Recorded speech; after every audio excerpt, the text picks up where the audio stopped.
El acné. Continuar, disculpen. El acné es una enfermedad inflamatoria de la glándula de la unidad pilosebácea. En la parte de la glándula sebácea, recuerden que la glándula sebácea está unida al pelo. Entonces, inflamación de la unidad pilosebácea. ¿Dónde se encuentran más las unidades pilosebáceas? En cara y en tronco.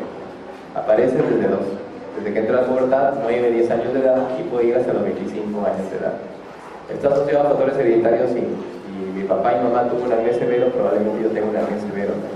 Está asociado a alimentos, no hay nada claro todavía, ¿ya? Lo que se ha asociado ahora son, se dice que los derivados de la leche pueden aumentar el acné, derivados lácteos y también una dieta hipercalórica, ¿ya? Pero eso todavía está en estudio. Entonces, cuando ustedes vean un paciente con acné, tampoco le quiten todo, ¿no? Es así. Entonces, en la etiología del acné hay 4 pasos bien marcados. Primero es el aumento de la producción del sebo, segundo es la cornificación ductal, tercera la infección bacteriana y cuarto el proceso inflamatorio. Lo vamos a ver en imagen. Esta es la glándula sebácea y ese es el folículo piloso. Normalmente la glándula sebácea secreta sebo y ese sebo sale a la superficie e hidrata la piel, mantiene la piel oleosa. Entonces, cuando hay un estímulo hormonal, en la primera etapa va a haber una hipersecreción del sebo. Ese sebo va a pasar al folículo piloso y de manera reactiva lo que va a hacer el folículo es que se va a empezar a engrosar, va a haber una cornificación del ducto o una hiperkeratosis folicular. Tercera etapa, entra esta bacteria que se llama propionobacterium acnes. Una vez que entra la bacteria ya se viene todo el proceso inflamatorio e incluso la glándula, el folículo piloso se puede romper produciendo lesiones cicatriciales, ¿no? Hasta acá tenemos lesiones no inflamatorias, tenemos al comedón. Una vez que entra a tallar el propionobacterium y la cuarta etapa tenemos lesiones inflamatorias, ¿ya? Entonces, dentro de lesiones no inflamatorias, la única que tenemos es el comedón. Comedón, lesión característica de acné, ¿ya? Si no hay comedón, no es acné. Tengo en la cabeza. Comedones abiertos, que se ven como puntos negros por la oxidación de la melanina, o comedones cerrados. ¿Okay? Dentro de lesiones inflamatorias tenemos pápulas, pústulas, donde aparece pus, nódulos y los quistes, ¿no? Los quistes. ¿Cuál es el problema de estas lesiones? Que sí o sí van a dejar cicatriz. Entonces, cuando sí tengan nódulos y quistes, ese es un acné severo, ¿no? Acné severo. Ojo, en una mujer que tiene acné, sobre todo en la zona de barba, ¿ya? Cuando salen de esa edad, y sobre todo edades tardías, más allá de los 25 años, eso es hiperandrogenismo. Por eso miren la foto de Miguel Figueroa, ¿ya? Donde tiene su granito. Es hiperandrogenismo. Entonces, en esos pacientes hay que descartar una causa de hiperandrogenismo. Si tiene ovario poliquístico, está tomando anticonceptivos, por ahí están metiéndose anabólicos, algo que están aumentando los andrógenos, ¿ya? La toma de corticoides por tiempo prolongado también puede producir. Y dentro de lesiones seculares tenemos las cicatrices, que pueden ser hipertróficas o queloides. Queloides, por ejemplo, zonas de riesgo de queloides son en la barba, hombros, pecho y espalda. Pero sobre todo el pecho, no se hará nada en el pecho ni en los hombros. Entonces, se va a salir queloides para los que tienen factor de riesgo para ser queloides. La diferencia entre una cicatriz hipertrófica y queloide es que la cicatriz hipertrófica solo se mantiene en el sitio original de la lesión. En cambio, la cicatriz queloide va más allá del sitio original de la lesión. Esa es la diferencia. Y las cicatrices deprimidas, que son bastante frecuentes, como la de esa imagen, las cicatrices en picayelos. En cuanto a la clasificación del acné, tenemos una clasificación de acuerdo a los grados, una clasificación un poco antigua, que se sigue usando, y nos siguen preguntando. Grado 1 son comedones, grado 2 pápulas, grado 3 pústulas y grado 4 nódulos y quistes. De acuerdo a la forma clínica tenemos el acné comedónico, pápulo pustuloso y nódulo quístico. Y de acuerdo a la severidad, de acuerdo a la cantidad de lesiones que tengamos, tenemos grado leve cuando son menos de 20 elementos, severo más de 50 y moderado entre 20 y 50. Pero ojo, yo tengo pacientes con solo comedones, pero tienen 200 comedones, tienen comedones en la cara, en la mejilla, nariz, pecho y espalda. ¿Cómo lo catalogamos? Según esta clasificación es grado 1. Y según esta sería grado severo. Pero ustedes, ¿qué dicen? ¿Es un acné leve o severo? Severo. Es un acné severo. Pacientes con comedones múltiples, sobre todo si son cerrados, lo tratamos como un acné severo. 2. Otro ejemplo, un paciente que tiene nódulos y quistes, pero tiene nódulos y quistes acá en la cara y ya tiene cicatrices, pero tiene menos de 20, tiene unos 10 nódulos y unos 5 quistes, Según esta clasificación es un acné grado 4, pero según esta sería un acné leve. Nódulos y quistes se catalogan como acné severo, ¿ya? Entonces eso tengan en cuenta, esto no es así tan fijo como está ahí. Y existen dos formas especiales del acné conglobata. El conglobata que se presenta en personas con una edad mayor a la habitual, y son lesiones profundas, nódulos y quistes que suelen ser más extensos. O sea, suelen ir más allá de los sitios habituales donde se localiza el acné. Tienden a dejar cicatriz, pero el paciente tiene buen estado general, ¿ya? En cambio, el acné fulminans es la forma más severa del acné, es una forma aguda en pacientes jóvenes, presenta lesiones profundas y extensas también, pero el paciente tiene fiebre, leucocitosis, hematuria, tiene compromiso de estado general, y en esos pacientes, además del tratamiento antibiótico, tenemos que dar corticoides, ¿no? La forma más severa que tenemos. Y existen erupciones acneiformes que sobre todo aparecen por fármacos. También tenemos ortométicos, otro tipo de erupciones acneiformes. Son erupciones que se parecen al acné, pero no lo son. La característica es que no hay comedones, hay monomorfismo lesional, todas las lesiones son igualitas y aparecen de forma brusca. La causa más frecuente, corticoides, sea tópico o sea sistémico. Entonces, si ustedes no ven comedones, eso no es acné. Si no ven comedones, no es acné. El tratamiento entonces va a depender del tipo de lesión, de la severidad del acné y del impacto psicológico en la enfermedad. Así no sea un acné severo, pero si el paciente no puede salir a la calle o no se relaciona bien, entonces tenemos que tratarlo como un acné severo, ¿ya? Para el tratamiento tenemos tratamiento tópico y tratamiento sistémico. Damos tratamiento tópico para acné leve, sobre todo cuando son solo comedones, o cuando hay pocas lesiones inflamatorias no profundas, o sea, ya pápulas o pústulas, pero en poca cantidad. Tratamiento tópico de elección, retinoides. De elección son los retinoides. Podemos combinarlo con antibióticos, a veces con clindamicina o eritromicina, o también podemos usar el peróxido benzoílo que tiene un efecto bactericida. Pero lo que más usamos son los retinoides, ¿ya? Cuando tenemos que usar tratamiento sistémico antibiótico de elección son las tetraciclinas y sus derivados. Las tetraciclinas es el antibiótico de elección.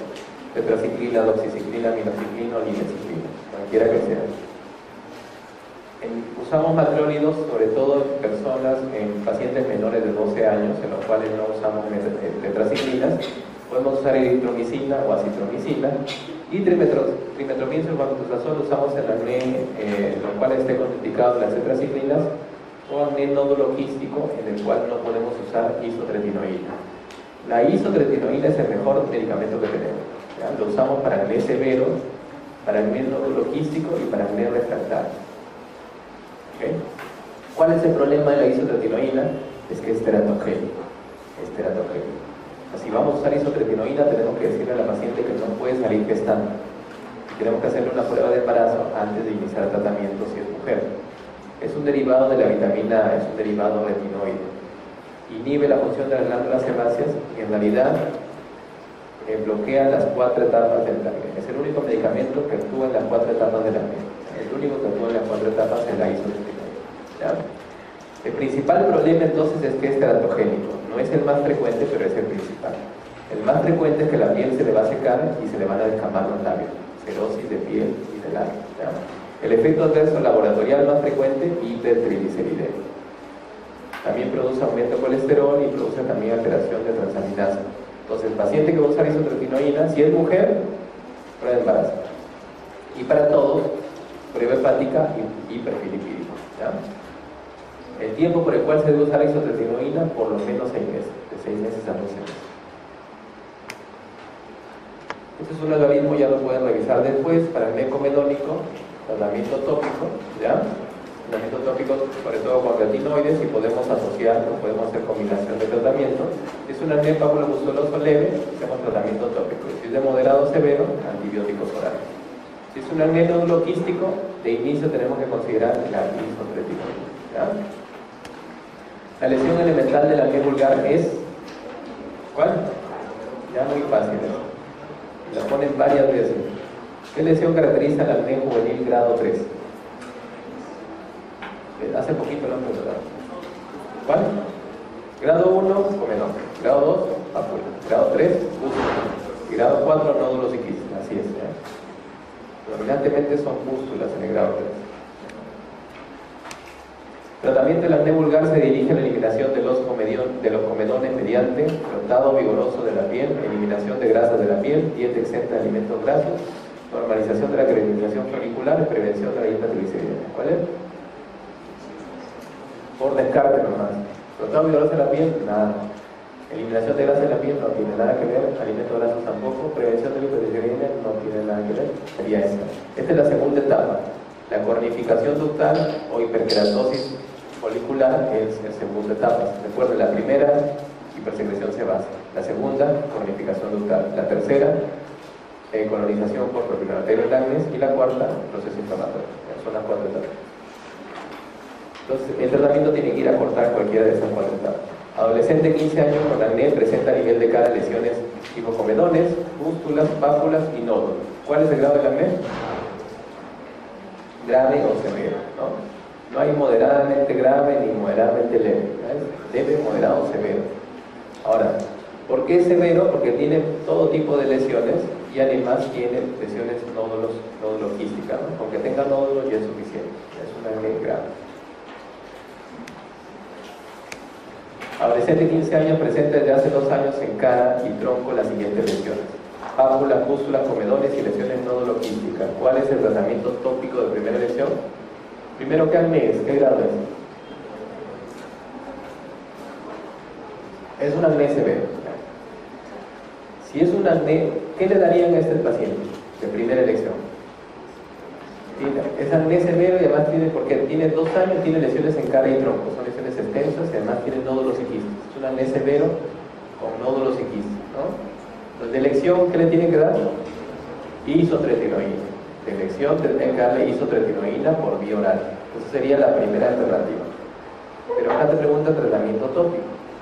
Cuando ustedes usan isotretinoína por vía oral, ya no necesitan la isotretinoína es un retinoide, pero por vía oral, ¿ya? Cuando ustedes usan retinoide por vía oral, ya no necesitan retinoide tópico. Pero acá le están preguntando qué le dan tópicamente. Entonces, en el caso que ustedes no usen isotretinoína por vía oral, van a usar un antibiótico sistémico más un retinoide tópico. ¿Ya? Antibiótico sistémico de la familia de las tetraciclinas más un retinoide tópico. Entonces, en el caso, acá es el caso que no vamos a usar isotretinoína, entonces vamos a usar un antibiótico por vía oral más un retinoide por vía tópica. ¿Ya? Tratamiento tópico de lesión son los retinoides. Varón de 16 años con acné intenso. Además de la terapia tópica, ¿cuál es el antibiótico de lesión? Cepalecina, clotimazol, clindamicina, doxiciclina o doxiciclina. Cualquier tetraciclina con sus familiares que vean que eso van a matar. Doxiciclina. ¿Ya? Principal efecto colateral del tratamiento del acné con la vitamina A sintética o isotretinoína es... El principal efecto colateral no está acá, ¿ya? Sería teratogenicidad. Pero a nivel laboratorial, el principal o el más frecuente es la hipertrigliceridemia. El efecto laboratorial más frecuente es la hipertrigliceridemia, pero el más importante en realidad es la teratogenicidad, ¿ya? ¿Cuál es el efecto adverso laboratorial más frecuente con el uso de la isotretinoína? Igual. Elevación de transaminasa, disminución de HDL, elevación de fosfatasa canina, elevación de LDL colesterol o elevación de triglicéridos. Todos ellos pueden producir, pero el más frecuente es elevación de triglicéridos. Rosácea, otra enfermedad inflamatoria bastante frecuente. De hecho, muchos de ustedes deben de tener rosácea y no se han dado cuenta. Es una dermatosis que se presenta sobre todo en mujeres de edad mediana, entre los 20 y 30 años de edad, recién empieza el debut. Son pacientes que se han expuesto mucho al sol a edades tempranas, que tienen antecedentes familiares y que tienen hipersensibilidad a un microorganismo que se llama Demodex. ¿Okay? Entonces, hay una hiperactividad vascular. La rosácea va a afectar la cara y los ojos. Es una enfermedad crónica que lamentablemente no se cura. ¿Ya? Son más propensos también aquellos pacientes que tienen tendencia espontánea a hacer flashing facial. ¿Ya? Entonces, en cuanto a las formas clínicas, tenemos la forma eritemato telangiectásica, la pápula pustulosa, la fibmatosa y locular. Esto no es en orden, por si acaso. Puede presentarse una asociada a otra, o puede presentarse una antes que la otra, o puede presentarse simplemente una rosácea ocular sin compromiso de piel, ¿ya? Esto, por ejemplo, esto no es paso a paso, ¿ya? La eritema telangiectásica son aquellos pacientes que se enrojecen, en los que se enrojece la cara, sobre todo las mejillas, y le aparecen unas telangiectasias que son unas venitas, como unas arañitas, ¿no? Sobre todo cuando están expuestos al sol, están estresados, están en ambientes calientes o cerrados como ahorita. La pápula pustular es cuando aparecen pápulas y pústulas, ¿no? Pápulas y pústulas. Y la fibrosis es cuando aparece ese sobrecrecimiento de estructura, sobre todo en la nariz. Si han visto pacientes con rinofibra, seguro que han visto pacientes con rinofibra. Sobre todo se presenta en personas mayores, mayores y varones, ¿ya? Varones mayores sobre todo. Puede haber otofismo o natofismo, pero lo más frecuente es la rinofibra. Entonces la rosácea afecta a la zona centrofacial sin respetar los surcos nasogenianos, respetando la zona periocular, ¿ya? A nivel ocular puede producir desde una blefaritis, conjuntivitis, hasta una queratitis y ceguera. ¿Okay? Entonces, todo paciente que tiene rosácea debe pasar a evaluación frontal. No se olviden de eso. ¿Ya? No hay comedones. No hay comedones. Ahora, ¿qué pasa si tengo un paciente con rosácea con comedones? Es porque tiene ambas cosas. Tiene acné y tiene rosácea. ¿Ya? El tratamiento de la rosácea, si es una rosácea leve, si no tiene lesiones inflamatorias, simplemente con cuidados generales, que son estos de acá: evitar radiación ultravioleta, evitar radiación artificial. De hecho, el brillo de la computadora, el brillo celular con los ambientes muy calientes va a exacerbar la rosácea. Ambientes calientes y cerrados, el sauna, también va a exacerbar la rosácea. Fármacos como vitamina B6, vitamina B12, amiodarona y corticoides también pueden exacerbar la rosácea, ¿ya? Ají, alimentos muy condimentados, alcohol y alteraciones emocionales como el estrés. Esto es lo más difícil de manejar. Si el paciente no se controla o tiene lesiones inflamatorias, le damos antibióticos, sean tópicos o sistémicos, ¿ya?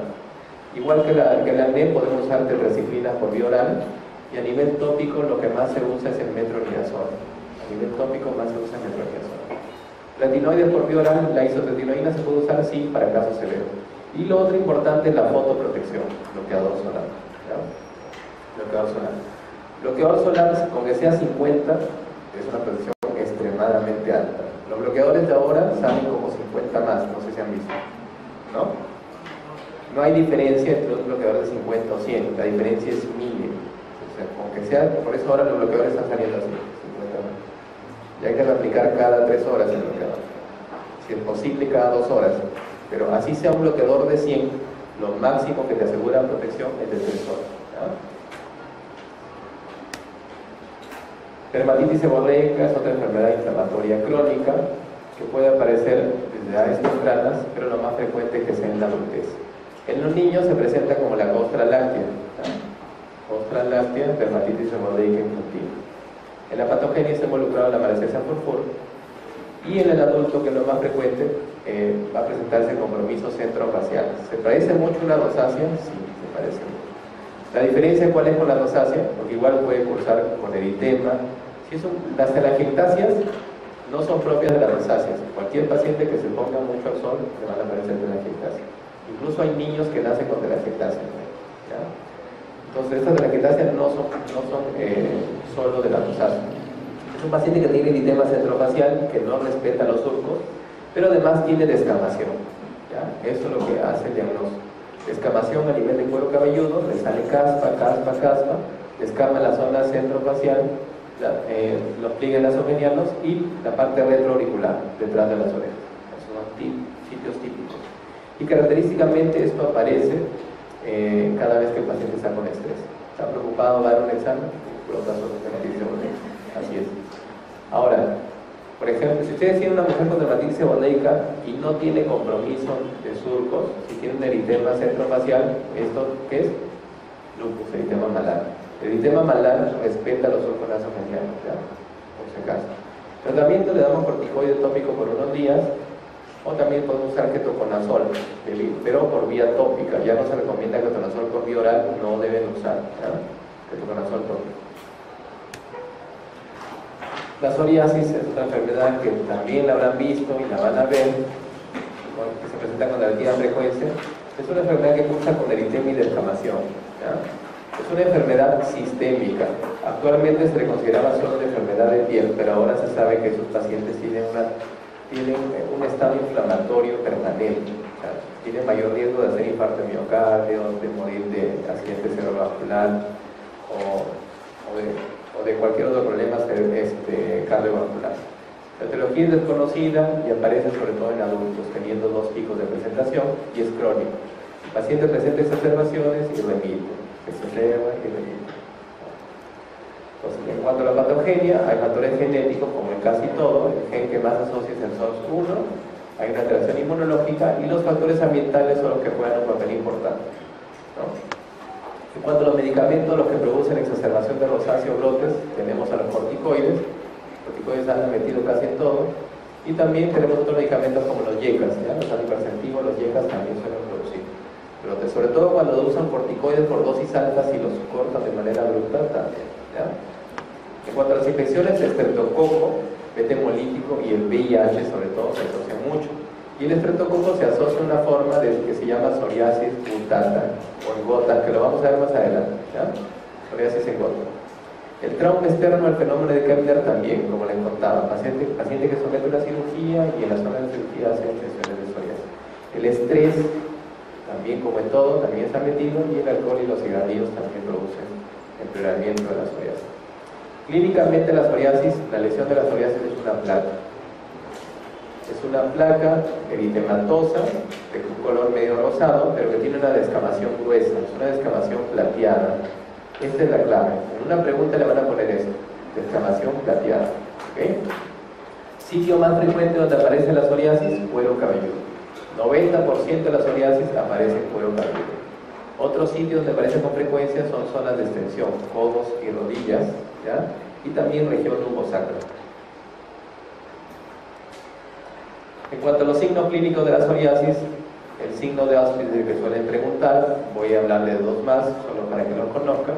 Estas son placas de psoriasis, y también aparte van a ver descamación suelta, ¿no? Esa descamación es como si hubiera caído la cera, que se llama signo de la mancha de cera o signo de la bujía. ¿Por qué se llama signo de la bujía? La verdad no tengo idea, ¿ya? Pero recuerden el nombre como lo he buscado y de verdad que no sé, ni tampoco lo saben los más antiguos, como signo de la mancha de la cera.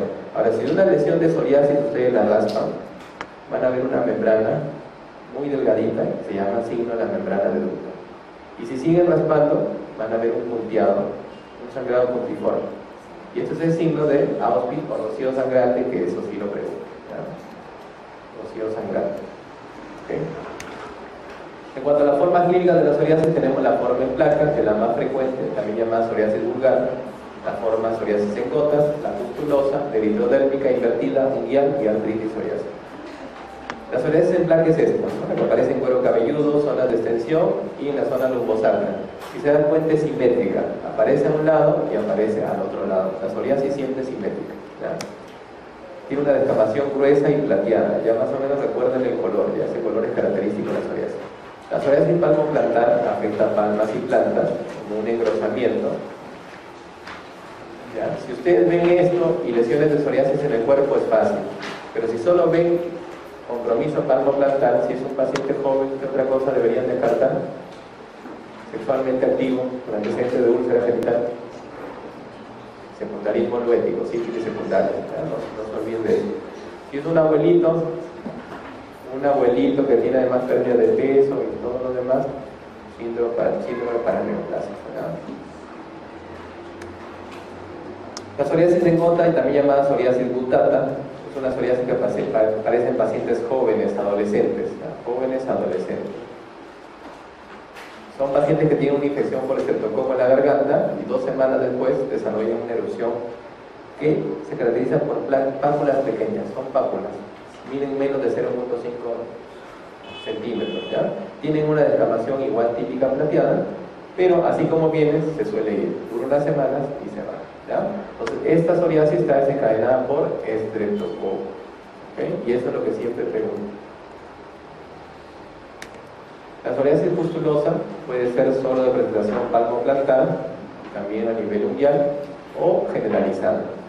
La psoriasis pustulosa generalizada junto con la psoriasis eritrodérmica son las 2 formas más severas. La forma más severa es esta, la psoriasis eritrodérmica. Llamamos eritrodermia a una dermatosis inflamatoria que compromete más del 90% de la superficie corporal, ¿ya? Sea cual sea la causa. Suele cursar con una descamación fina. Ustedes se dan cuenta, esto no cursa con la descamación típica plateada y gruesa. Es una descamación muy fina, pero el cuerpo está todo rojo. Primera causa de eritrodermia en general, ¿ya? Es una dermatosis previa. Que el paciente tenga una enfermedad cutánea, ¿ya? A la cabeza la más frecuente es psoriasis. Segunda causa, medicamentosa. Si el paciente no sufre de ninguna enfermedad, entonces como segunda causa tenemos que buscar historia de medicamentos. Tercera causa, cuarta causa ya otras cosas más raras, por ejemplo linfomas, ya síndromes paraneoplásicos, ya un poco menos frecuente, o colágenopatías. Pero primera causa, dermatosis previa, y segunda, medicamentosa. La forma de psoriasis invertida se llama invertida porque aparecen flexuras, ¿ya? Puede aparecer en sitios más frecuentes en axilas, pero puede aparecer también en ingles y en la región interglútea. Si ustedes tienen intertrigos por todos lados, entonces descarten que es una psoriasis, porque en la zona de flexura no descama, no suele ser como igual que un intertrigo, son lesiones eritematosas no descamativas, ¿verdad? Psoriasis unguial es la psoriasis de las uñas. Lo importante de la psoriasis unguial es que se suele asociar a compromiso artropático, ¿ya? De 50 hasta 80% de los casos se asocia a compromiso artropático. Como signo clínico de psoriasis unguial que pueden preguntar son estas, las manchas de aceite, las manchas en gota de aceite, y el pitting, o los pits. El pitting es el punteado, o los hoyuelos, que son como huequitos que hay sobre las uñas, ¿ya? Punteados. Esto es bastante característico y siempre lo preguntan. Cuando suelen preguntar ponen paciente con pitting unguial o pits unguial y además presenta dolores articulares, diagnóstico, artritis psoriásica. ¿Ya? E histopatológicamente, bueno, doctor, ¿me va a servir esto? Probablemente no, ¿ya? Pero lo que tienen que saber es que hay una hiperplasia psoriasiforme y, solo para mencionarles un término en histopatología que se llama paraqueratosis. Paraqueratosis, que es cuando hay núcleos en el estrato córneo. Y eso es un signo de que hay un recambio celular acelerado, ¿no? Es lo que yo les decía, que normalmente el estrato córneo no debe estar conformado por células muertas, sin núcleo. Cuando ustedes ven núcleo de estrato córneo, eso es psoriasis. En cuanto a tratamiento, tenemos tratamiento tópico, sistémico y fototerapia. Siempre hay que tratar de dar solo tratamiento tópico, a menos que sea una psoriasis extensa o severa, damos tratamiento sistémico. De elección, tratamiento tópico son corticoides tópicos de alta potencia. Lo que más usamos es el clobetasol. Si bien está indicado el corticoide tópico, no usar corticoides sistémicos. O si ustedes usan corticoides sistémicos, van a producir una forma de psoriasis severa. Van a empeorar el cuadro de psoriasis. Ya entonces recuerden esto, no usar corticoides sistémicos. Cuando no mejora el paciente, pasamos a fototerapia, que va bastante bien, y en algunos casos tratamiento sistémico. Tratamiento de elección para artritis psoriásica, que también lo han preguntado, es metrotexato, ¿ya? Metrotexato. Mujer de 40 años presenta predominantemente en la región nasogeniana lesiones papulosas y descamativas, las cuales se exacerban con algunas comidas y tensión emocional. El diagnóstico más probable es pseudodermitis biógena, que será eso, pélvico vulgar, rosácea, dermatitis alérgica o psoriasis. ¿Vale? Esta pregunta no está tan bien planteada, pero solo hay una clara. Es una paciente mujer, de edad adulta, esto orienta un poquito la enfermedad, ¿no? Además tiene lesiones que aparecen con la tensión y las comidas, ¿ya? Hasta ahí ya tengo un diagnóstico. La cosa es en la descripción. Tiene lesiones en región nasogeniana, ya puede tenerlas, papulosas, pero y descamativas. La rosácea por lo general no descama. Quien descama es la dermatitis seborreica, ¿ya? Pero acá es como, te dan un cuadro combinado de rosácea y dermatitis seborreica. Si a mí me pusieran acá dermatitis seborreica, de repente yo me oriento más por dermatitis seborreica, ¿ok? En general la rosácea no suele descamar, eso te puede, y además la localización del surco nasogeniano, eso es más de una dermatitis seborreica, ¿ya? Pero acá la clave es rosácea. Es un eritema que aparece con comidas y tensión en una mujer de edad media, eso es rosácea, ¿ok? Paciente que presente en el cuero cabelludo costra láctea no pruriginosa, ¿cuál es el diagnóstico más probable? pitiriasis rosada, eritema polimorfo, dermatitis seborreica, psoriasis y lichen Costra láctea es una forma de dermatitis seborreica infantil, ¿ya? Que aparece en los lactantes y suele desaparecer a los 6-12 meses de edad. Entonces, dermatitis seborreica infantil. Lesión descamativa plateada sobre una mancha roja. ¿Cuál es el diagnóstico más probable? Plateada ya ni siquiera veo las demás, la psoriasis. Tiene una base roja y tiene una expansión plateada gruesa. El signo de rocío sangrante también es característico, psoriasis, signo de Auschwitz. Ya no se olviden el epónimo, Auschwitz. Las lesiones de la psoriasis se ubican con mayor frecuencia en flexuras, uñas, codos, piel cabelluda, región sano. Piel cabelluda 90%. La psoriasis inversa afecta principalmente ya flexuras, pero de todas ellas la más frecuente axila. La flexura más frecuente es la axila. La psoriasis cutánea que erupciona súbitamente en niños y adultos jóvenes suele aparecer luego de una infección respiratoria por eso también, claro. Citococo beta hemolítico o citococo piógeno. Cuando se observa una imagen histológica de acanthosis con elongación de las crestas interpapilares que incluso se fusionan entre sí y prepara queratosis en cúmulos epidérmicos leucocitos polimorfos nucleares, estamos hablando de Memarié, ¿no?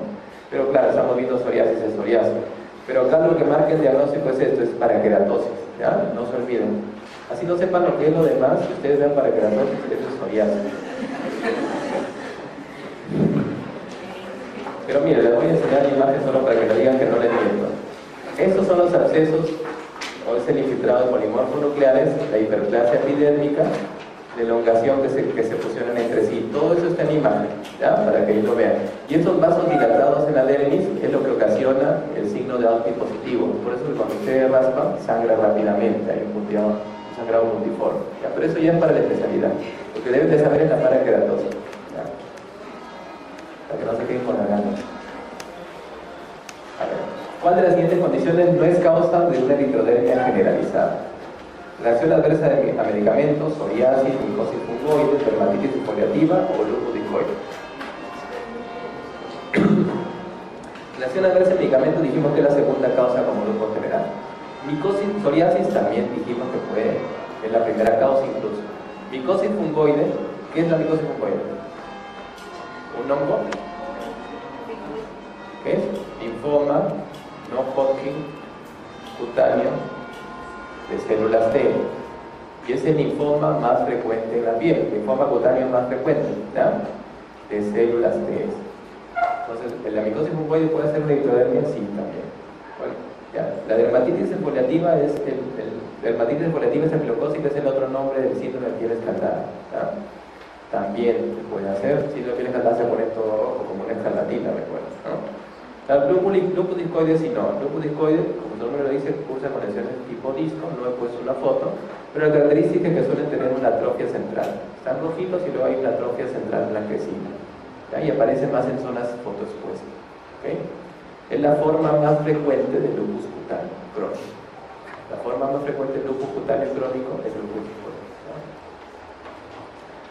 Dermatitis de contacto. Dermatitis de contacto es la dermatitis ocasionada por el contacto con alguna sustancia, ¿ya? Entonces puede ser catalogada como dermatitis de contacto irritativa, dermatitis de contacto alérgica, fototóxica o fotoalérgica. Estas dos son inducidas por exposición al sol, ¿ya? La dermatitis de contacto irritativa se da por un efecto citotóxico directo del agente, ¿ya?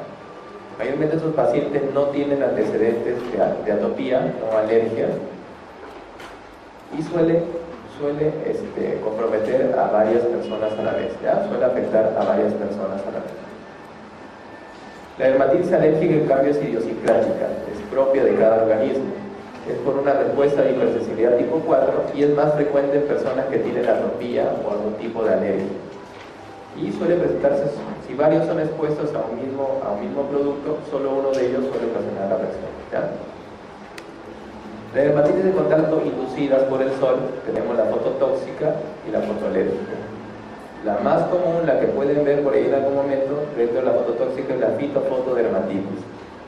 Eso lo vemos sobre todo en qué mes, en el mes de enero. Los primeros días de enero vienen las mujeres con unas manchas así, que son lineales, así como si le hubieran dado unos latigazos, menos oscuros. y tiene el antecedente de que de haberse bañado con ruda, ¿ya? Lo que pasa es que hay unas plantas que producen esto, por eso se llama fitofotodermatitis, y dentro de las que tenemos acá en el Perú, la más frecuente es la ruda, ¿ya? Entonces, al momento que van al mercado y cargan su ruda, en toda esa zona donde la han cargado y se ha expuesto al sol, ahí desarrollan la reacción. Y la dermatitis de Berloque, lo característico ustedes lo van a identificar porque tiene esta forma, como una forma lanceolada, media lineal, ¿ya? La dermatitis de contacto con Berloque es la que se ve por perfumes, ¿okay? Hay algunos perfumes que tienen esencia de vegetales, de plantas, sobre todo la esencia de bergamota, y producen las reacciones cuando se ponen al sol. Y la fotoalérgica son las que se ven sobre todo en los bloqueadores. Los bloqueadores de niños no deben tener benzomenona, ni tampoco deben tener octoprileno, bloqueadores de niños. ¿Ya? Si alguien tiene por ahí niños, ¿cómo se borra esto? Octoprileno y benzomenona. Y hay muchos bloqueadores que dicen ser de niños y tienen esos dos productos que tengan en cuenta. Octoprileno. Ya, y clínicamente una dermatitis de contacto en la fase aguda, sobre todo cuando es de manos o contacto, cuando no es inducida por el sol, si son agudas suelen ser lesiones dolorosas, ¿ya?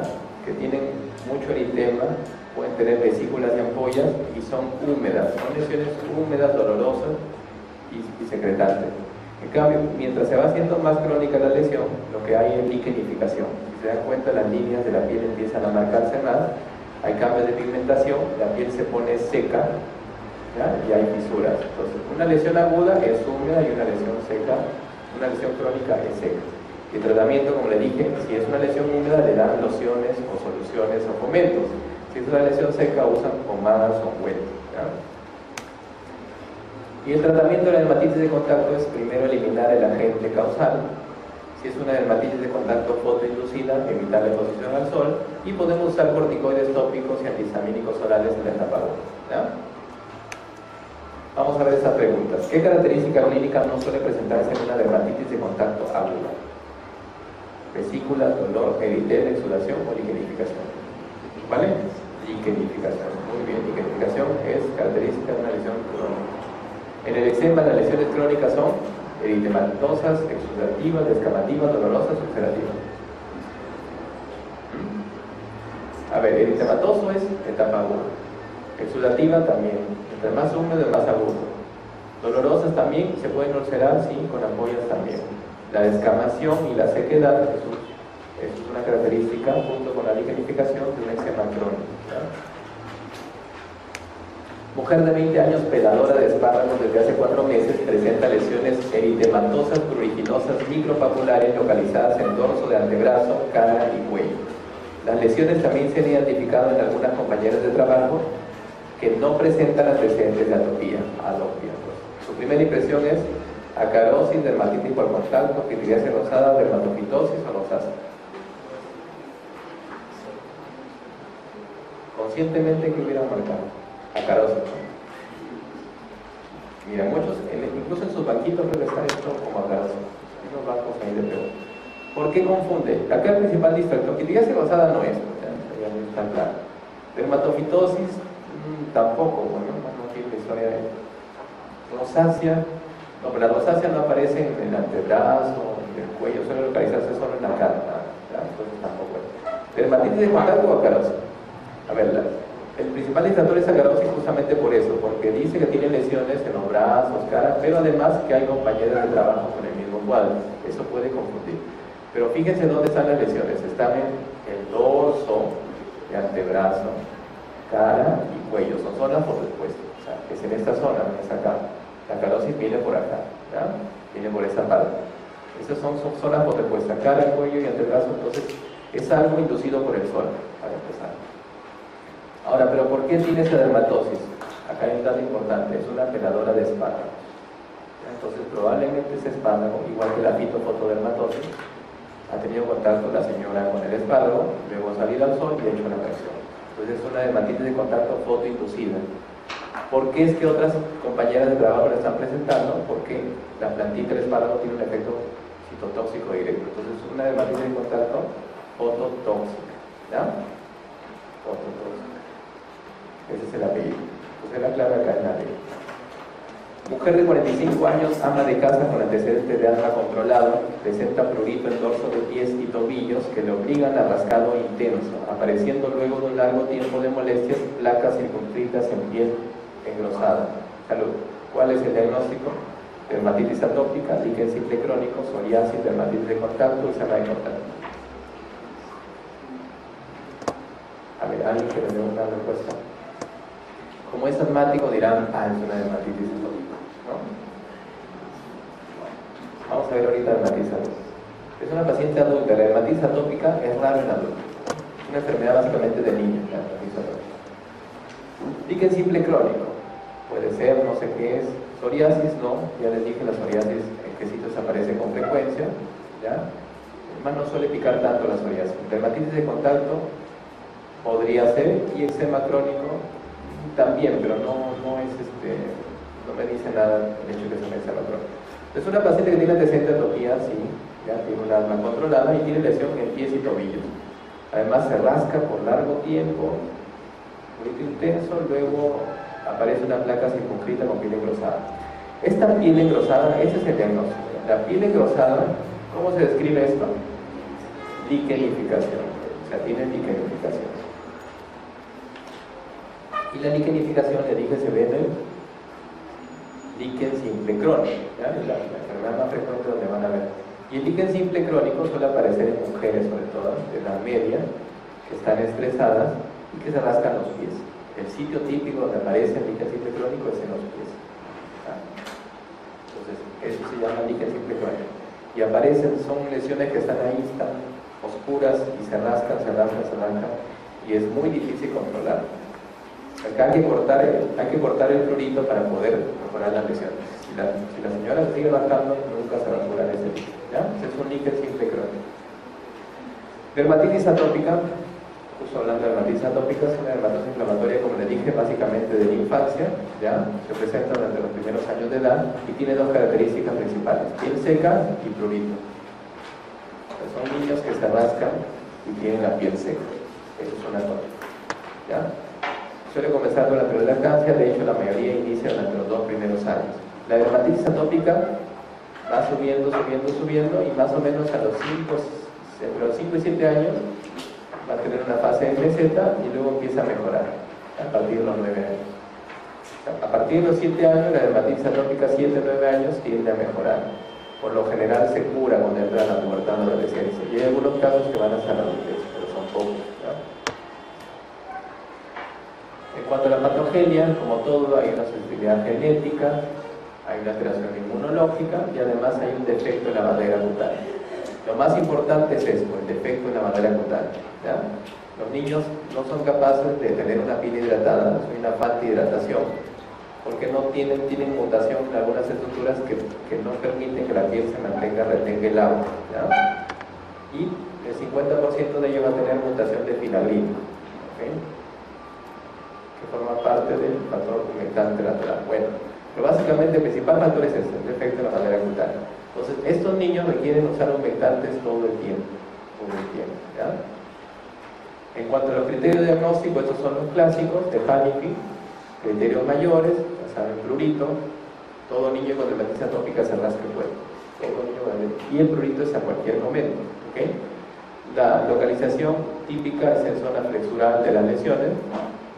Es una enfermedad crónica y recurrente y además hay antecedentes familiares o personales de atopía, En cuanto a criterios menores, tenemos piel seca, piel de pescado, hiperlinealidad palmar, que es esto de acá, se nota más a nivel de la piel cuando hay liquenificación. Pitiriasis alba también está dentro de los criterios menores, son esas manchas blanquitas de bordes poco definidos que aparecen en la cara y en los brazos.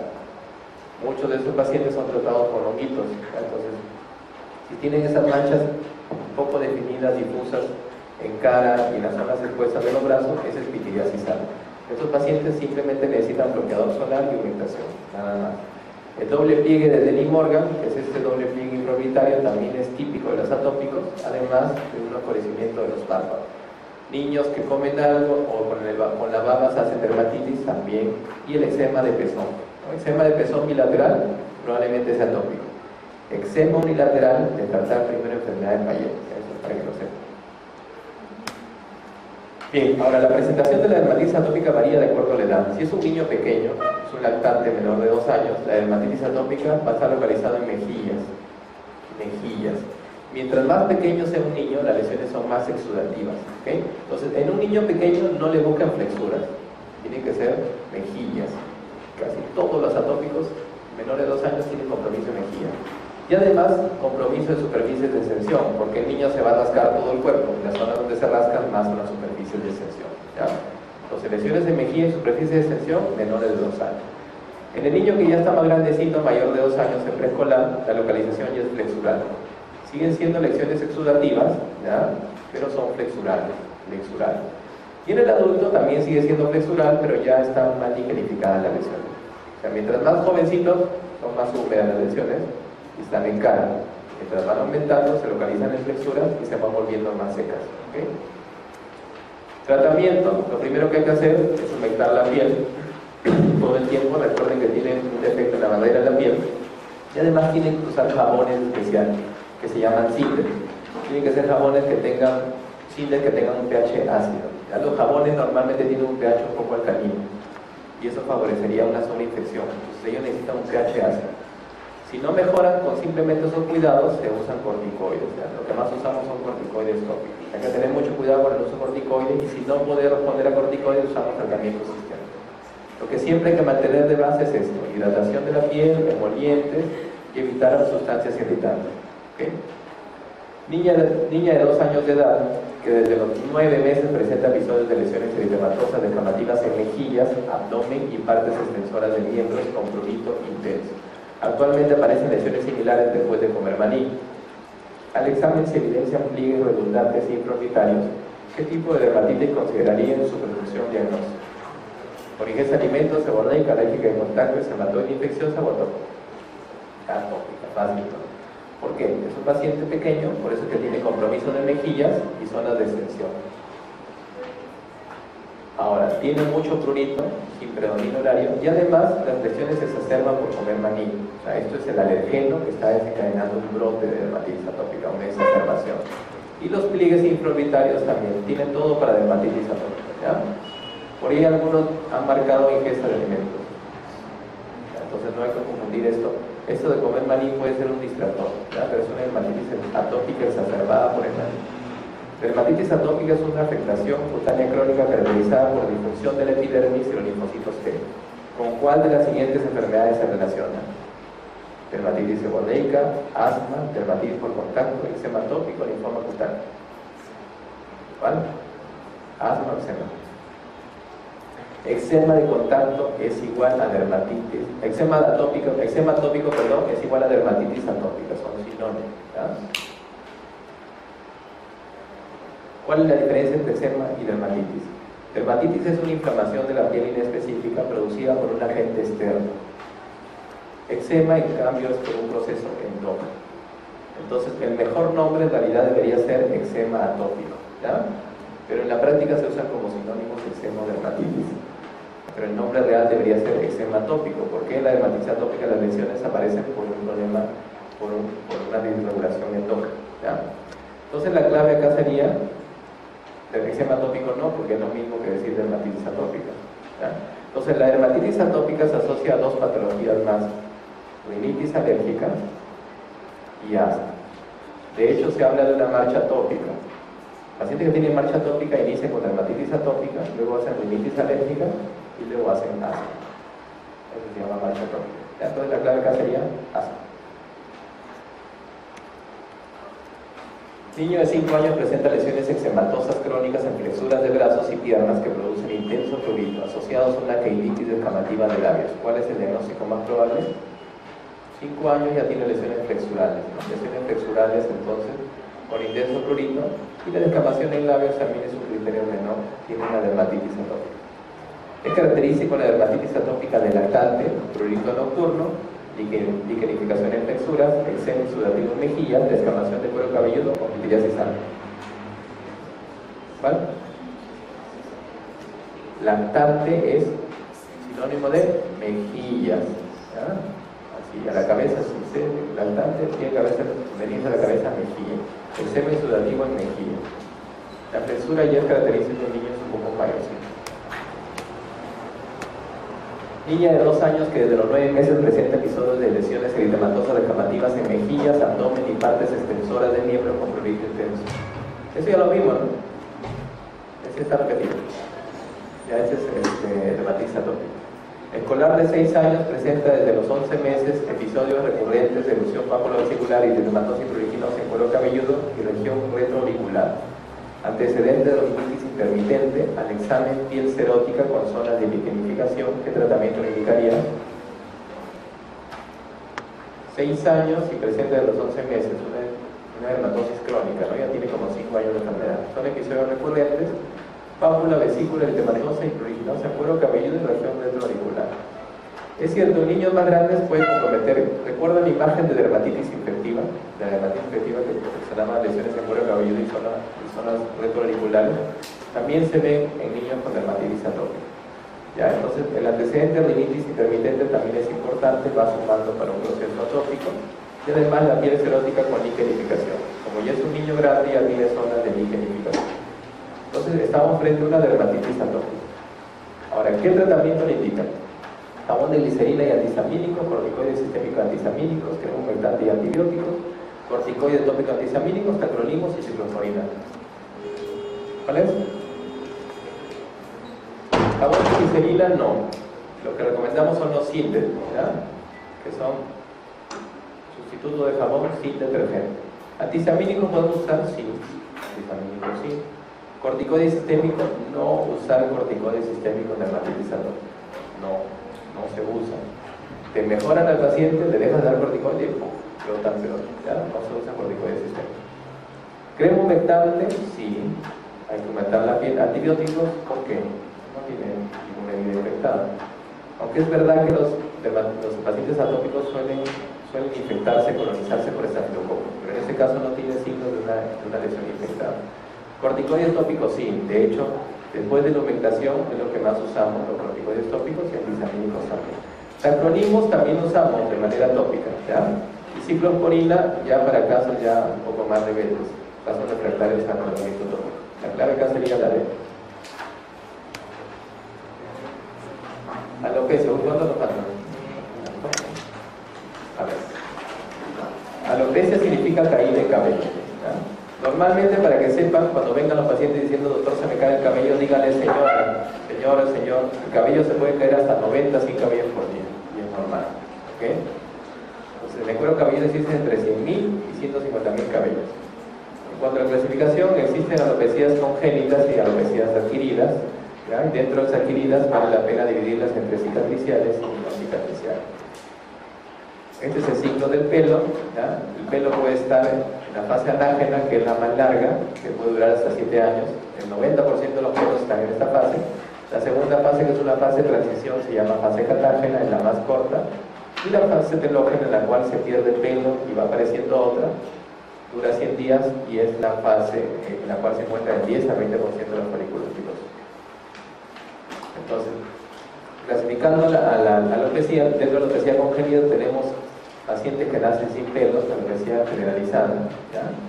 Tenemos niños que nacen con esta pérdida localizada triangular, llamada alopecia congénita triangular, y tenemos una enfermedad también que se caracteriza por pérdida de pelo, que se llama moniletis, ¿ya? En las cuales hay nudos en los pelos.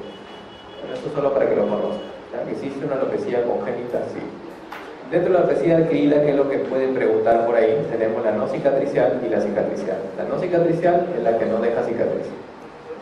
La más frecuente, la que más solemos ver, es el efluvio, y la otra es la alopecia androgenética, ¿ya? La alopecia androgenética no solo aparece en hombres, en este caso, también en mujeres. En los hombres es clásico que se le caiga primero la zona frontal y también la zona de las entradas, ¿no? Esta es la escala de Hamilton para clasificar la alopecia androgenética. Y en las mujeres está la escala de Ludwig. En las mujeres la alopecia androgenética se cae en el centro. Así, ¿ya? Así. Tratamiento de elección, finasteride por vía oral y minoxidil tópico. Esos son los dos tratamientos de elección. Lo que pasa en la alopecia androgenética es que hay una susceptibilidad a la acción de la dehidroepiandrosterona, que es un andrógeno. ¿Ya? Nosotros tenemos receptores androgénicos en el cuero cabelludo. Si bien los andrógenos en el varón hacen que el el vello de brote en el pecho, en los brazos, en el pelo más bien hace que se caiga. Entonces, hay un fuerte factor hereditario. Definitivamente, si tienen un papá o familiares que tienen poco cabello, probablemente también vayan a heredarlo los hijos, ¿ya? Lo que da más resultado es el finasteride oral y el minoxidil tópico, que son antiandrógenos. Otra causa frecuente de alopecia no cicatricial, alopecia areata. Y de hecho, esto sí lo van a ver, no sé si alguno de ustedes lo haya tenido. Es frecuente en personas jóvenes, sobre todo en niños. Es un proceso autoinmune y se caracteriza porque el pelo se cae en parches. Es una pérdida redondeada, no descamativa, no descama, no pica, no descama, simplemente se cae el pelo como parche. ¿Existen casos extensos en los cuales se cae todo el cabello? Sí, ¿ya? Pero por lo general se ven así, parches únicos. Tratamiento, normalmente estos pacientes tienen un antecedente de estrés o un problema inmunológico. Tratamiento con corticoides tópicos normalmente va bien, ¿ya? El efluvio es lo que más vemos, la pérdida de cabello no localizada, es una pérdida de cabello difusa, ¿ya? Que es reversible. El efluvio telógeno es lo más frecuente y es lo que típicamente se ve en las gestantes después de que salen embarazadas, después de que dan a luz, ¿ya? Más o menos 2-4 meses después del parto se les empieza a caer el cabello y dura más o menos unos 6 meses a 12 meses a recuperarse el cabello, ¿ya? Entonces hay que decirle de que eso se va a recuperar. Postparto, post un proceso de estrés, post un proceso infeccioso febril también se puede presentar. Y dentro de las alopecias cicatriciales tenemos las que son ocasionadas por traumas físicos o químicos o mecánicos, por infecciones, sobre todo la piña-capitis inflamatoria, ¿ya? Y por procesos inflamatorios, sobre todo de tipo autoinmune. El lupus discoide se puede presentar en el cuero cabelludo y el lupus discoide produce cicatriz, ¿ya? Entonces, ¿es causa de alopecia cicatricial? Justo hay una pregunta. Lupus discoide, alopecia androgenética, alopecia areata, efluvio telógeno, tinea capitis no inflamatoria. Muy bien, doctora. ¿Qué tipo de mácula es característica del vitiligo? Eso no lo hemos visto, pero vamos a aprovechar para contestarlo. Pápula, telangiectásica, violácea, agrómica o máscula hemática. Una mancha blanca. El vitiligo es una mancha totalmente blanca, ¿ya? Sitios más frecuentes donde aparece es en cara, axilas y también en dorso de mano.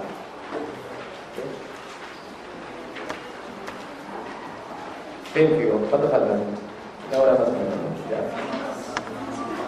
Yo creo que, a ver, vamos a tratar de avanzar hasta donde podamos. El pénfigo es una enfermedad autoinmunitaria, ¿ya? Aparece más en pacientes adultos y vemos nosotros que hay una clasificación grande de pénfigo, pero lo que más les va a acordar a ustedes es saber que existe el pénfigo vulgar y el foliáceo. Esos son los que vamos a ver, esos dos, ¿ya? El pénfigo más frecuente en el Perú es este, el foliáceo. Según algunos estudios es más frecuente en el Perú, ¿ya? Es discutible, no creo que lo pregunten. Y en segundo lugar el pénfigo vulgar. Entonces, ese es un queratinocito y ese es otro queratinocito. Todos estos palitos que ven ustedes acá entrecruzándose, todo eso es el desmosoma, ¿ok? Dentro del desmosoma hay una proteína que se llama desmoleína, y esta desmoleína, la misma que se afecta en el impético y la misma que se afecta en el síndrome de piel escaldada, también se afecta en el pénfigo, ¿ya? Entonces los anticuerpos van contra la desmoleína, se separan los queratinocitos y hay ampollas, ¿ya? Entonces el pénfigo es una enfermedad ampollosa, autoinmune. Ahora, ¿cuál es la diferencia entre el pénfigo foliáceo y el pénfigo vulgar? El pénfigo foliáceo va a afectar la desmoleína 1, ¿ya? Y el pénfigo vulgar va a afectar la desmoleína 3, ¿ok? Entonces la clínica depende de eso. Simplemente fíjense bien en ese cuadro. Nosotros tenemos desmoleína 1 y 3 en la piel y en las mucosas, en cantidades distintas. En la piel hay más desmoleína 1 y en las mucosas hay más desmoleína 3. Si el pénfigo foliáceo afecta la desmoleína 1, ¿qué va a afectar más? Piel, porque desmoleína 1 hay más en piel, ¿ya? Entonces en mucosa casi no hay nada. Entonces el pénfigo foliáceo solo afecta piel, mucosas no afecta, ¿ok? El pénfigo vulgar afecta más la desmoleína 3. ¿Dónde hay más desmoleína 3? En la mucosa. Entonces el pénfigo vulgar principalmente afecta mucosa y también afecta piel, pero principalmente mucosa. Otra diferencia que hay entre ellos es el nivel de la ampolla. En el pénfigo foliáceo la cantolisis es este mecanismo de separación de los queratinocitos, se da debajo del estrato córneo, a nivel subcórneo. Entonces la ampolla es subcórnea. Entonces es una ampolla que está bien superficial, bien pegada a la superficie. Y en el caso del pérfido vulgar, la ampolla es suprabasal. Por encima de la capa basal, ahí se forma la ampolla, ¿ya?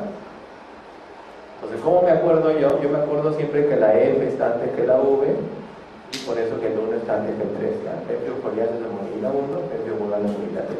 Al comienzo yo me olvidaba. Entonces, el pérfido va a afectar piel y mucosas. Si es pérfido vulgar, sobre todo mucosas y también piel. Si es pérfido foliáceo, solo afecta piel. Pérfido foliáceo, solo piel. Entonces, vamos a las imágenes. Un pérfido vulgar, ¿cómo lo diferenciamos? Porque hay compromiso en mucosas. El sitio más frecuente que afecta es mucosa oral. Todo pérfido vulgar tiene compromiso en mucosa oral. Eso es casi 100% de los casos. Además van a haber ampollas, erosiones, esas ampollitas, ¿ya? Y costras.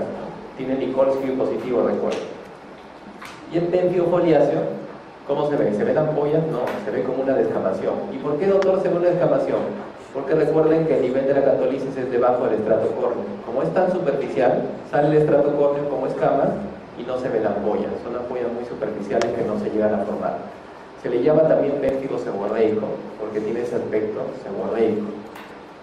Los sitios seborreicos son en cara, pecho y espalda. ¿Ya? Por eso a veces se ve como una descamación nada más. Puede confundirse mucho con una ichtiosis o otro tipo de enfermedad. Y el pemfigoide es una enfermedad parecida al pérfido. La diferencia más importante es una enfermedad inmune también.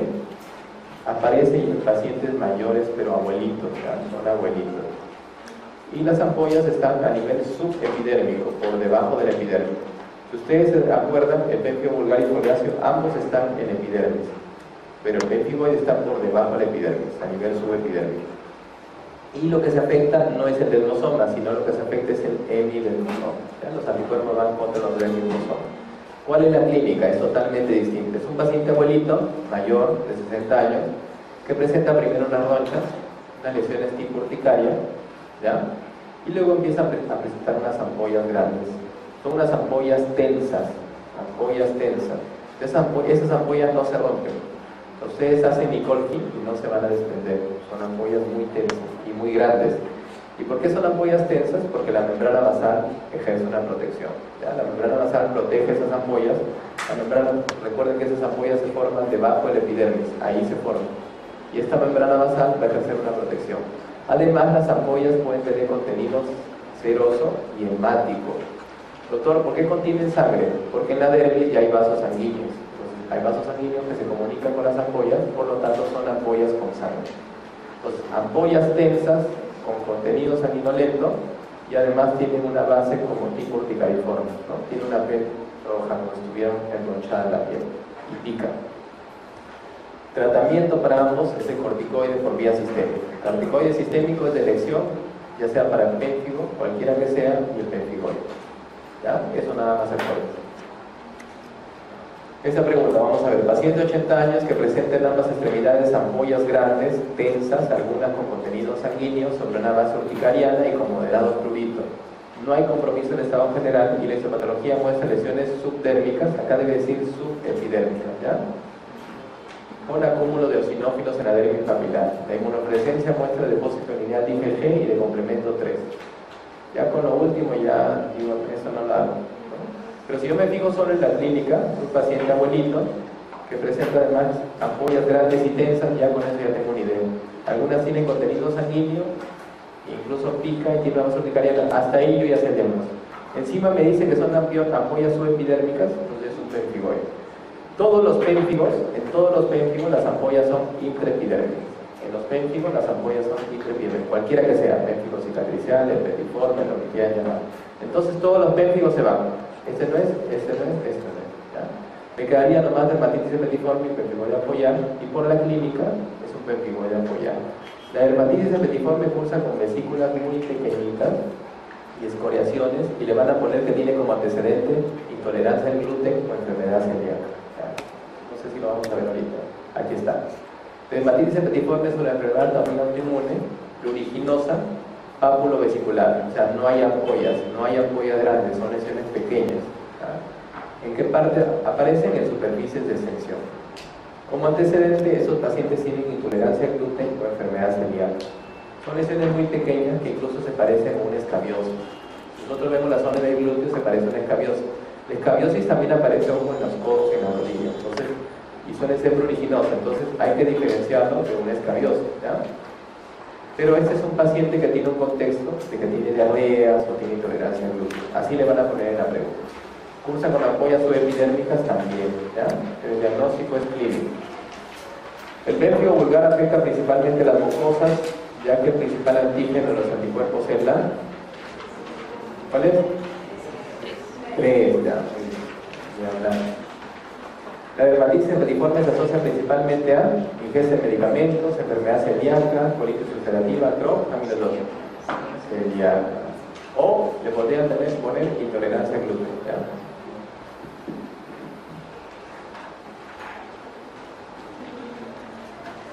Urticaria y enfedema, solo para mencionar algunas cosas. La urticaria es una erupción cutánea abonosa, está conformada por abones o ronchas, y los abones no son otra cosa más que edema de la dermis papilar. El abón es edema de la dermis papilar. Es importante resaltar que las ronchas, cuando ustedes tienen un paciente con urticaria, deben durar menos de 24 horas. ¿Ya?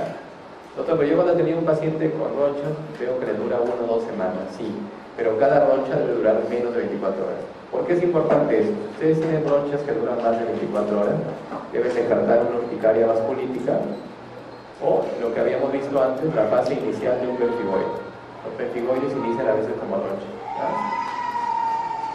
El angioedema, en cambio, es un edema mucho más profundo, en dermis inferior y tejido celular subcutáneo, y más bien afecta mucosas. Suele ser doloroso y afecta todas las áreas de mucosa. La resolución suele durar hasta 72 horas y cuando afecta la laringe hay un riesgo de asfixia. Entonces vamos a la clínica. Esta es una urticaria, aparecen ronchas múltiples que pueden confluir y formar formas geográficas, tiene dermografismo positivo, y ese es el angioedema, edema de mucosa, ¿no? Frecuente verlo en párpados, en la zona de la boca, y el angioedema puede presentarse junto con la urticaria, como en este paciente. Tiene urticaria y angioedema. Urticaria aguda cuando dura menos de 6 semanas y urticaria crónica cuando dura más de 6 semanas. Es importante esto, sí. Si ustedes tienen un paciente con una urticaria de poco tiempo, debe ser un paciente que es atópico, que tiene antecedentes de alergia y que tiene elevación de IgE. ¿Ya? En esos pacientes, cuando tienen una urticaria aguda, tienen que evaluar ingesta de alimentos, infecciones, sobre todo parásitos, y toma de medicamentos. O sea, son las 3 causas principales de urticaria aguda. Pero si ustedes tienen una urticaria crónica que ocurre más en adultos, ¿ya? Estos casos no son dependientes de IgE. Ya casi tenemos que echarnos a buscar un montón de cosas. Pueden tener problema metabólico, una colagenopatía de fondo, una neoplasia oculta, y solo en el 50% podemos encontrar máximo de etiología. La mayoría de urticarias crónicas son idiopáticas, ¿ya? El tratamiento, ya sea para urticaria o angioedema, de primera elección son los antihistamínicos. A menos que sea una urticaria severa o un angioedema de laringe, el tratamiento de elección es epinefrina, ¿ya? Epinefrina. Pero si no es una urticaria severa y no es un angioedema severo, entonces usamos antihistamínicos. ¿Qué antihistamínicos son de primera elección? Los de segunda generación. Nosotros solo usamos clorfenamina o los de primera generación cuando queremos sedar al paciente, nada más, ¿ya? Los de elección siempre van a ser los de segunda generación. ¿Hasta cuánto le puedo dar? Le puedo hasta cuadruplicar la dosis. Ustedes no se asusten, le pueden dar hasta levocetirizina cada 4 veces al día y no hay ningún problema, ¿no? ¿Ya? Entonces no les estén dando corticoides a todos los pacientes. Cuando llega un paciente además por emergencia, denle sus antihistamínicos y denle tratamiento por lo menos 2 semanas. Si ustedes le dan tratamiento por 3 días, el paciente va a volver con ronchas a los 3 días de la emergencia, ¿ya? Es un proceso que dura de 10 a 14 días por lo menos. En algunos casos dura 3 o 4 semanas. ¿Okay? ¿Cuál es el tratamiento de elección en el angioedema? Adrenalina. Acá sería adrenalina. Hablamos obviamente de un angioedema severo. La urticaria crónica dura más de 6 semanas. Facilito. La lesión elemental clásica en la urticaria es muy fácil. Agua. Prurigo infantil. Todavía no llegamos a tumor. Prurigo infantil es una enfermedad también de niños, como casi la mayoría de enfermedades que hemos visto hoy día. Esta etiología desconocida se presenta sobre todo hasta los 9-10 años de edad. Se caracteriza por prurito y es una reacción alérgica exagerada a picadura de insectos. El más frecuente son las pulgas, ¿ya? La causa principal de prurito infantil son las pulgas, ¿okay? Se caracteriza por lesiones papulares y vesiculosas muy pruriginosas que aparecen en brotes. Entonces, normalmente cuando nosotros nos pica un insecto, pues aparece una especie de roncha que demora unos días y se va. En estos niños hacen una etapa de sensibilización, una reacción de hipersensibilidad, les vuelve a picar un insecto, una pulguita y hacen una erupción generalizada. ¿Alguna vez habrán visto uno de esos pacientes? Entonces, con que le pique uno solo para que haga una reacción en todo el cuerpo. El sitio más frecuente donde aparece es en miembros inferiores, ¿verdad? Miembros inferiores, abdomen también es un sitio frecuente. Son pápulas y vesículas con compromiso también palmo-plantar y además dejan unas lesiones residuales cicatriciales. Estas cicatrices con una mancha blanca con un halo oscuro son típicas del prurigo, ¿ya? Ustedes ven un paciente con estas manchitas, eso es un prurigo infantil. ¿Cuál es el tratamiento? Evitar las picaduras, tratamiento preventivo básicamente. Doctor, ¿eso es difícil? Sí, es difícil. Si tienen mascotas, tienen que tratar a las mascotas o separar a las mascotas, usar repelente cuando salen a la calle y si son cuadros muy repetidos hay que fumigar la casa. ¿La tiamina sirve como prevención? Sí. La tiamina, la vitamina B1 se elimina por el sudor, entonces sirve como un repelente natural, ¿ya?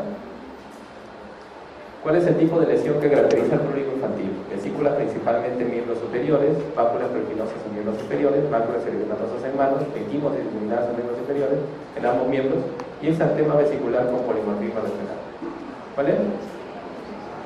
La A. Bueno, esta no. La A, que en realidad es la B. Pápulas pruriginosas en miembros inferiores. ¿Puede cursar con vesículas también? Sí, pero no es principalmente en miembros superiores, más es en miembros inferiores. Polimorfismo regional es el de varicela. Prurigo infantil se asocia con mayor frecuencia a la picadura de ¿cuál? Pulga, ya le dije. Sobre todo la pulga de los gatos, lo peor. Y creo que ya la parte final, la parte de tumores, ¿sí? Ya, muy bien. Tumores premalignos, para que conozcan algunos: queratosis actínica, leucoplasia, papulosis pulmonoide, enfermedad de Bow e hiperplasia queirata. Actualmente se le consideran ya como tumores epidermoides in situ, ¿ya? Son cáncer epidermoide in situ, todo eso.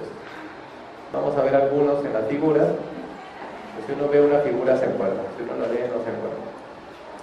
Entonces, la queratosis actínica son las que aparecen en esos abuelitos de piel blanca sobre todo, con unas costras con una base roja, ¿ya? Unas costras blancas con base roja, estos son queratosis actínica. El 20% hacen carcinoma infiltrante, ¿ya? Entonces, es un riesgo alto de que esos pacientes vayan a ser un carcinoma epidermoide infiltrante. Entonces, ¿tienen que tratarse? Sí, tienen que tratarse. Ocurre en áreas expuestas al sol, ¿ya? Por eso se llama queratosis actínica o queratosis solar. Son por el sol. La enfermedad de Bowen aparece como una placa, es un carcinoma epidermoide in situ y se parece mucho a un eczema. Es como una placa de psoriasis a veces o como un eczema crónico de locura. Y cuando aparece en el glande como una placa roja brillante se llama eritoplasia de Queiral. Y cuando aparece como pápulas pequeñitas en la zona genital se llama papulosis bowenoide, porque son pápulas, ¿ya? Entonces, histopatológicamente son lo mismo. Varía dependiendo de la clínica y en qué sitio aparece, ¿ok? Entonces, Bowen en zona extragenital, Queiral en la zona genital, ¿ya? Y hablando de tumores malignos, propiamente dicho, tenemos tumores epidérmicos, el vasocelular y el espinocelular, y dentro de los tumores melanocíticos vamos a ver el melanoma, ¿ya? El carcinoma vasocelular es el tumor maligno más frecuente que existe, sí, más frecuente. El cáncer de piel representa el tercer lugar actualmente en el Perú, ¿ya? El tercer lugar el cáncer de piel. El carcinoma vasocelular aparece en pieles claras y en zonas expuestas. Acá es básicamente por el sol. El carcinoma vasocelular aparece por el sol. Dentro de las radiaciones la más oncogénica es la UVB, ¿ya? La UVB. Nosotros tenemos UVA, UVB y UVC. La UVC no pasa la capa de ozono, ¿ya? No pasa la capa. Si no, sería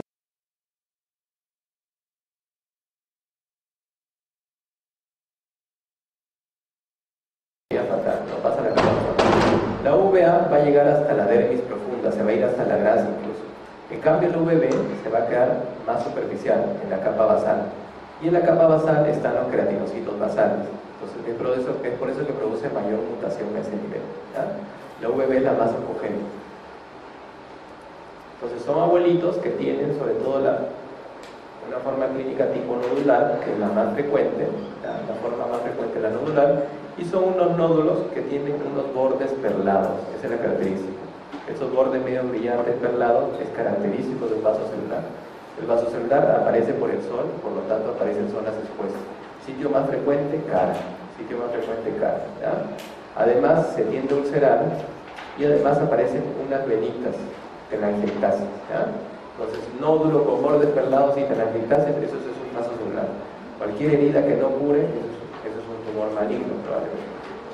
Hay otra forma de tipo superficial, que es como una plaquita, se parece mucho al Bowe, ¿no? Entonces, cualquier eczema crónico que no cure, ya saben, puede ser un epidermoide, un vaso celular o cualquier cosa. Y la forma esclerosante, dentro de las más comunes, les estoy mencionando algunas, ¿ya? Es la que cursa como una cicatriz, retrae la piel, ¿ok? Estos son los subtipos histológicos de peor pronóstico: esclerosante, micronodular y vaso escamoso. No creo que le vayan a preguntar eso. Lo importante es saber que el vaso celular no da metástasis, o el riesgo de que dé metástasis es ínfimo, ¿ya? Entonces, ¿un vaso celular te mata? No. Un vaso celular lo que hace es destruye localmente, va creciendo, ulcera y hasta compromete la parte tejidosa. Entonces, el tratamiento es quirúrgico. ¿El diagnóstico? ¿Cuál es el diagnóstico? Biopsia, histopatológico. Todo tumor se diagnostica por biopsia, ¿ya? Tratamiento quirúrgico. El riesgo de metástasis casi nulo, ¿okay? El espinocelular aparece también en personas ancianas de piel clara, pero a diferencia del vaso celular, no solo la radiación es importante, ¿ya? Sino también hay otros factores. Uno de ellos es el papillomavirus humano, el arsénico en posición a algunas sustancias como arsénico, alquitrán, y también la evolución de lesiones epidérmicas precancerosas como la que ya habíamos visto. Cualquier herida crónica o zona de quemadura crónica también puede ser un epidermoide, ¿ya? Si tienen una herida que parece una cicatriz, eso es un epidermoide hasta no demostrar lo contrario, ¿ya? Entonces, el carcinoma espinocelular, a diferencia del vasocelular, suele ser más una úlcera, o sea, se ulcera casi por completo. Dos, forma mucha queratina, o sea, forma como cuernitos, ¿ya? Esto es un cuerno cutáneo, se le llama así cuerno cutáneo. Forma mucha queratina, el espinocelular tiene esa característica. Y otra cosa, si ustedes ven una lesión, una herida que no cure en el labio inferior, eso es un espinocelular. El vasocelular no aparece en el labio, ¿ya? Entonces, lesión en el labio inferior indica daño solar crónico. Lesión crónica en el labio inferior indica daño solar crónico. Eso es un espinocelular. Sitio más frecuente donde aparece entonces el espinocelular, también en cara, igual que el vasocelular, en cara.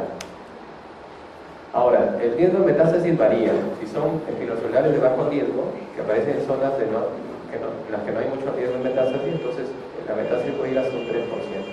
Pero si son espinocelulares que aparecen en mucosas, en cicatrices crónicas, o son pacientes inmunodeprimidos, o aparecen en zonas de osteomielitis crónica, cualquier herida crónica, cualquier zona de quemadura crónica, el riesgo de metástasis va hasta un 30%. Entonces, el espinocelular te puede matar, por supuesto. El espinocelular sí te mata, ¿ya? El tratamiento es quirúrgico cuando no hay metástasis, obviamente. ¿Sale? El melanoma maligno, ya para terminar, es un tumor derivado de los melanocitos, ¿ya? Es el tumor más maligno, el tumor cutáneo más maligno, ¿ok? Y puede surgir de nuevo, o sea, de la nada, o puede surgir como una evolución de una lesión preexistente.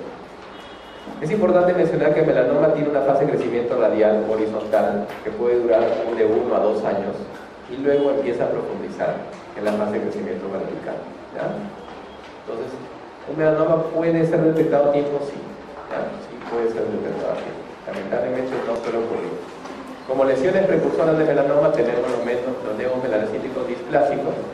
Son personas que presentan muchos lunares atípicos con displasia, sobre todo en la parte del tronco. Los neomelanocíticos congénitos gigantes, que son los que miden más de 20 centímetros, tienen riesgo de evolucionar a melanoma, ¿ya? Y el xeroderma pigmentoso, ese es un niño con xeroderma pigmentoso, por cierto, que cursan con una mutación, hay un defecto en lo que es la reparación del ADN celular.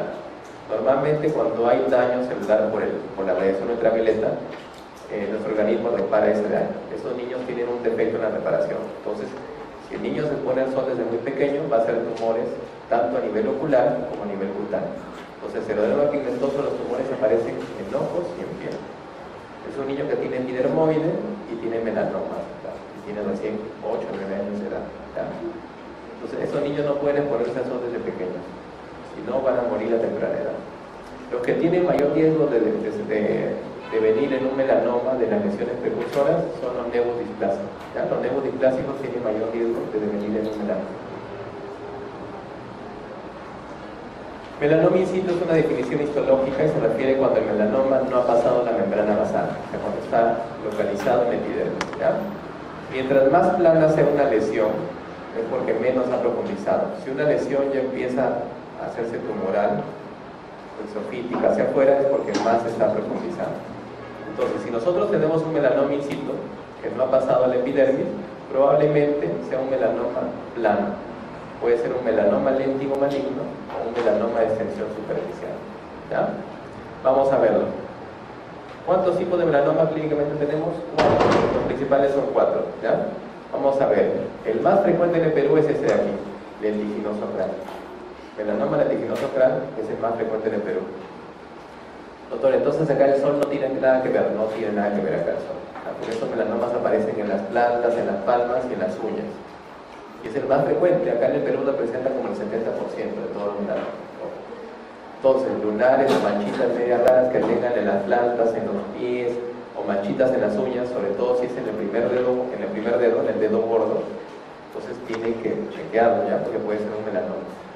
El melanoma empieza por si acaso desde la matriz, cuando empieza en la uña. Eso ya es un melanoma avanzado. Cuando ya hay pigmentación del pliegue proximal, eso se llama signo de Hutchins, ¿ya? Eso ya es un melanoma avanzado, ese es signo de Hutchins. Pero bueno, un melanoma empieza como una línea así, ¿ya? Pero tiene que crecer desde la matriz. Si tiene una mancha por ahí en medio, eso no tiene ninguna importancia. Todo melanoma empieza desde la matriz. Empieza como una manchita y luego se empieza a hacer media rana, empieza a cambiar de colores y ya bueno, finalmente cuando se detecta muchas veces ya es un melanoma avanzado. Entonces, eso sí pueden preguntar. El melanoma más frecuente en el Perú es este de acá, el lentiginoso ocral, ¿ya? En segunda frecuencia es el de extensión superficial, que es como una mácula o una placa que crece por 1 o 2 años y luego empieza a profundizar. Si nosotros partimos esta lesión en 4, nos vamos a dar cuenta que la mitad izquierda es totalmente distinta a la derecha y la superior totalmente distinta a la inferior. Entonces la simetría es lo que tenemos que chequear, no tanto en la forma sino en el contenido. 2, los bordes. Los bordes si son muy abruptos, ¿ya? Eso también es malo. 3, los colores. Si una lesión tiene 3 o más colores, sospechosa de malignidad. Si tiene más de 5 colores, mayor o igual a 5 colores, eso es un melanoma, sí o sí. Esta lesión, por ejemplo, tiene una zona blanca, una zona negra y una zona más blanca, y por ejemplo una zona media roja. Es un melanoma. D, el diámetro. Si el diámetro es mayor a 6 milímetros, también sospechosa de malignidad. Y E, si la lesión se empieza a elevar, empieza a ser tumoral, eso también es signo de malignidad. Y esa es la regla del ABCD, ¿ya? Que tenemos que tener en cuenta. ¿Okay? El léntigo maligno melanoma es el que aparece sobre todo en zona de la cara, como una manchita, como unos léntigos, se llama léntigo, pero con el tiempo va cambiando, y eso sí tiene que ver con el sol, ¿ya? También 1 o 2 años antes de que profundice.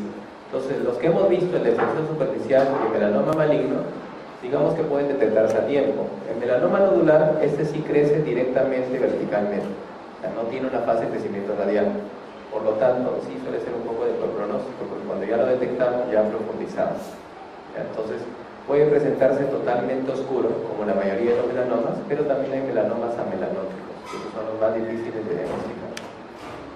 Bueno, entonces, ¿qué les van a preguntar a ustedes? Esto, niveles de Clark, que nos siguen preguntando, ya no lo usamos mucho en la práctica nosotros, pero nos siguen preguntando, porque el pronóstico del melanoma tiene que ver con la profundidad.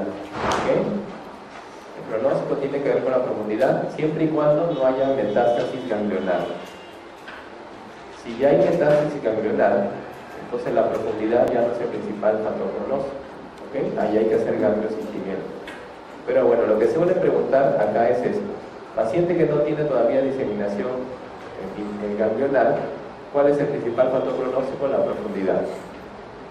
La profundidad se puede medir cualitativamente con los niveles de Clark, ¿ya? Clark 1 es cuando es un melanoma in situ. CLAR 2 cuando llega a la dermis papilar, CLAR 3 cuando llega a la unión de la dermis papilar con reticular, CLAR 4 cuando llega a la dermis reticular y CLAR 5 cuando llega a la grasa.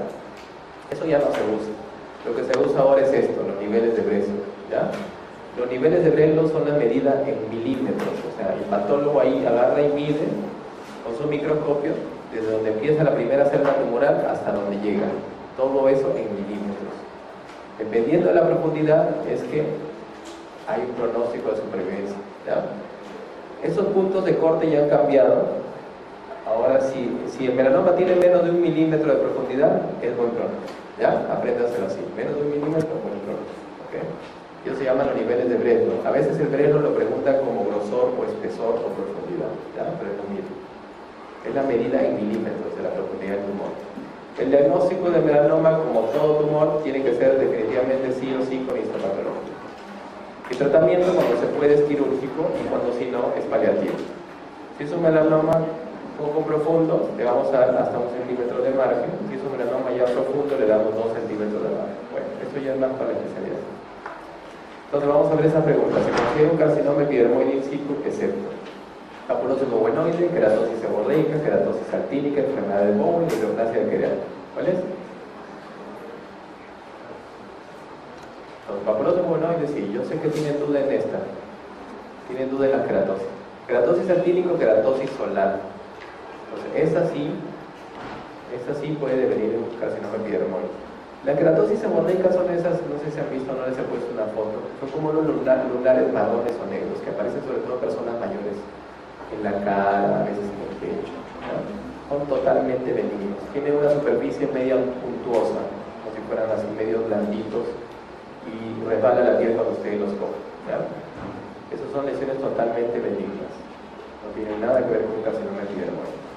Sufriste 30 años, presenta una lesión verrucosa, en el labio inferior, ya les dije el diagnóstico.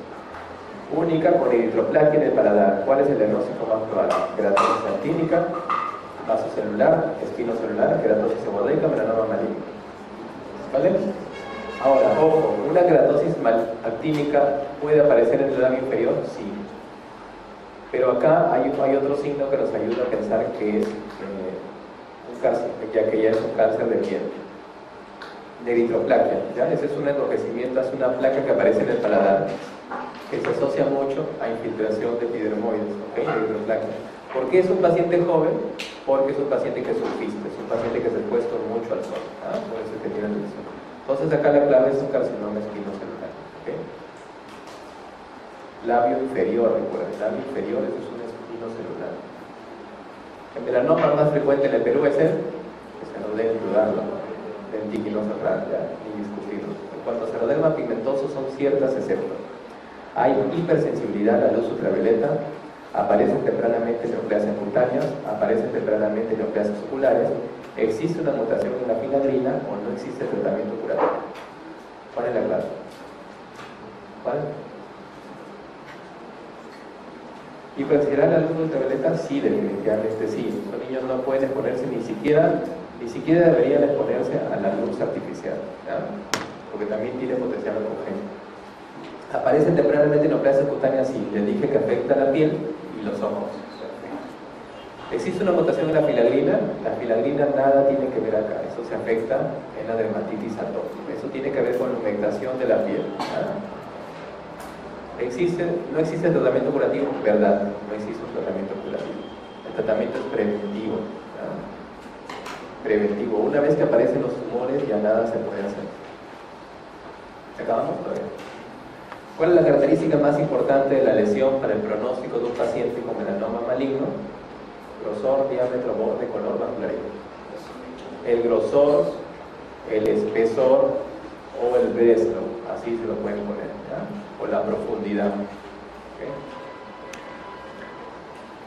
Bien, una pregunta suelta que lo debe haber por acá de paniculitis.